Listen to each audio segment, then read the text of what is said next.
Hello, dear students. Today, as you all know, we are going to start our new syllabus. The revision is almost done. So, this chapter is the first chapter of your book, Snapshot. The name of the chapter is The Summer of the Beautiful White Horse. Its author is William Seryon. So, this chapter is all about a horse and two boys. The two boys who are very poor, one of them gets a horse and they start riding on it. But something happens and they return the horse. So we are going to see how was their experience on the horse, from where did they get the horse, and why did they return the horse then. About the author, William Seryon was an Armenian American novelist, playwright, and short story writer. He was awarded the Pulitzer Prize for Drama in 1940, and in 1943 he won the Academy Award for Best Story for the film adaptation of his novel The Human Comedy. Servan wrote extensively about the Armenian immigrant life in California, how the people of Armenia lived there. So, this is uh, in the chapter also, we are going to know about this kind of life. The theme of the chapter is honor. The main theme of it is honor. The young boy Aram explains the underlying philosophies of his large extended family. Although they were very poor, they were known for their qualities like honesty and trust. They never took advantage of others and they were not thieves. So please keep these all things in mind. They were poor, first thing, but second, they were honest and trustworthy. And they never took advantage of anyone and they were not thieves. So, four qualities you have been told here. Let's come to the main points now. Aram is a 9-year-old boy from the Garoglananian tribe, a member of an Armenian community, living among the lush fruit orchards and vineyards of California. One morning, Aram is awakened at 4 in the morning by his 13-year-old cousin Murad. So here at 4 early in the morning, Aram is awakened by his brother. Aram is said to be 9 years old only and Murad is said to be 13 years old, who is thought to be crazy by everyone except Aram. So this person, this child Murad, is said to be crazy by everyone, but leaving Aram. Aram did not feel that Murad was crazy, but everyone else except thought him to be crazy. He had a way with animals. Having a way with means having understanding. So he had understanding with animals. Aram is shocked to see that Murad is sitting on a beautiful white horse. They are poor, so for them having a horse is just next to impossible.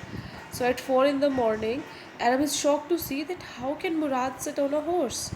How can he have a horse? Aram has always wanted to ride a horse, but his family is too poor to afford one. This is a structure 2 plus 2. When these two are used in one sentence, it means one cannot do something because of some disability or anything else lacking. Aram has always wanted to ride a horse, it was his dream, but his family is too poor to afford one, means his family cannot afford a horse. However, in spite of being poor, the Garoglaranian tribe is noted for its honesty and trust. As a result, it's unthinkable that Murad would have stolen the horse. So, the Garoglaranian tribe is, although poor, but is very popular for honesty. Every member of this tribe is honest and trustworthy. So, the question is unthinkable that he could steal a horse. Aram felt that his cousin could not have stolen the horse. He came to the conclusion before asking him that he could not have stolen the horse. Murad invited Aram to ride the horse. The idea of Murad stealing the horse drained away from Aram's mind. because Aram was also excited to ride a horse. So for some minutes he forgot to think about how did he arrange the horse, as he felt that it would not become stealing unless they offered to sell the horse. So Aram is giving excuse to himself that although Murad is having a horse, but if they are not going to sell the horse, it means they have not stolen it. It is his own definition of stealing. They enjoyed ideas on the rides on the horse for a few hours. Murad's crazy behavior was considered to be of natural descent from their uncle Khusro. So it was thought that Murad was completely like his uncle Khusro, even though his father Zorab was a practical man. But Murad was not like his father, so he was like his uncle. Uncle Khusro, now a few lines about him. He was an enormous, huge, big man who was always furious, angry, impatient, and irritable. He would roar for everyone to stop talking and say, "It's no harm, pay no attention to it." It was his pet dialogue. He did not want anyone to talk. So he made everybody silent by saying this particular line, "It's no harm, pay no attention." In fact, one day when his son came and told them that their house was on fire, Khusrov silenced him by roaring, "Enough, it is no harm." Okay, so one day his own house was on fire. His son came to inform him, but he was not in the habit of listening to anyone. He just made him silence and said, "It's no harm, pay no attention to it." After a short ride, Murad wanted to ride alone on the horse. Earlier, Murad was riding and Aram was sitting behind him, but now Murad wanted to ride alone on the horse. Aram too wanted to ride. But when he sat on the horse and kicked its muscles, it reared and snorted and raced forward. Aram didn't know how to ride, and for a new person, handling a horse is a very tough job. So Aram is sitting on the horse alone for the first time. He kicked on its muscles, but the horse did not like it. It started making noise, rearing, and snorted, and it started racing forward, eventually dropping Aram off its back.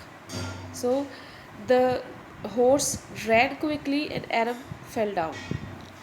After half an hour, they found the horse and hid it in the barn of a deserted vineyard of a farmer named Petvegian, which had once been his pride.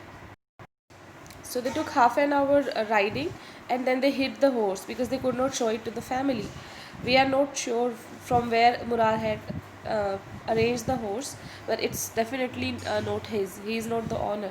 So they have to hide the horse, and it is in a barn. Barn is means kind of, you can say, deserted place, vineyard of a farmer named Petvegian. Once this place vineyard was the pride of this farmer, but now it is deserted. That afternoon, an Assyrian farmer named John Byro, an Assyrian friend of the Garoglananians, came to Aram's house. He reported to Aram's mother that his white horse, which had been stolen a month ago, was still missing. So, in the same afternoon, when in the morning Aram had a ride, a person, an Assyrian named John Byro, came to Aram's house and told Aram's mother that his horse was yet stolen, and it was stolen since a month ago. It means that horse which was with Murad was of John Byro, and it was with Murad from since last 1 month. Hearing this, Aram concludes that Murad must have had the horse for a long time.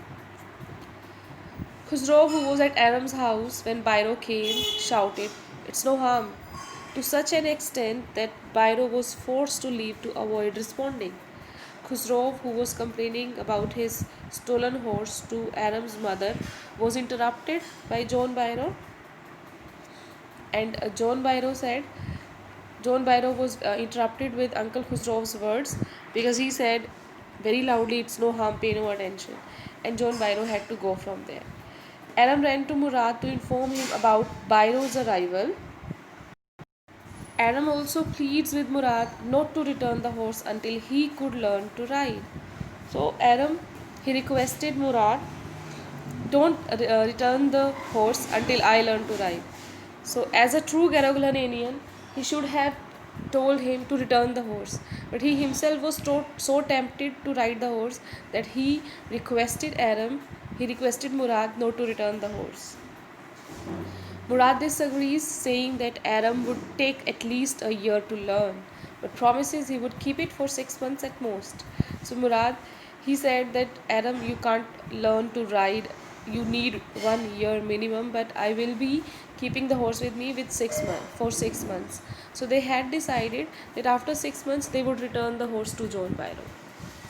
This became a routine. Murad came daily to pick Aram to ride in the morning, and Aram continuously fell off the horse's back after every attempt. Aram did not learn how to ride for many days. 2 weeks later, when they were going to keep the horse back to its hiding place, the hiding place was the vineyard of that farmer. They met Byro on the road. So they were with the horse, they were going to ride the horse, and John Byro came in front of them. So the real owner of the horse was there. The farmer was extremely surprised. He recognized his horse but refused to believe that the boys had stolen it. So the farmer was very surprised. He recognized that it was his horse, but he knew that these boys belonged to Garoglaninian tribe, which was very popular for honesty since ages. So these two boys uh, cannot be thieves. So he said, the horse is the twin of my horse. He doesn't say this is my horse. He says it's just like my horse. And a suspicious man would believe his eyes instead of his heart. He said that if I would be a doubtful man who must have doubts on the things, then I would have believed on my eyes that this is my horse. But I'm going to believe on my heart that you are Garagulhananian and you cannot steal my horse. So he concludes that it is not my horse. But Byron, knowing the Garagulanian tribe for its honesty, discarded his suspicion and left. This incident made them to rethink. So this incident made Murad and Aram to rethink about what they were doing. They had stolen the horse, they were going to keep it with them, but see, their honesty was paying them off. Although the owner was there in front of them, but the owner did not have any doubt on them because of their honesty. So what they now came to the decision that they would safeguard this honesty. They returned the horse, and Byro was overjoyed. So this was your main points, and in the next video I'm going to start the text.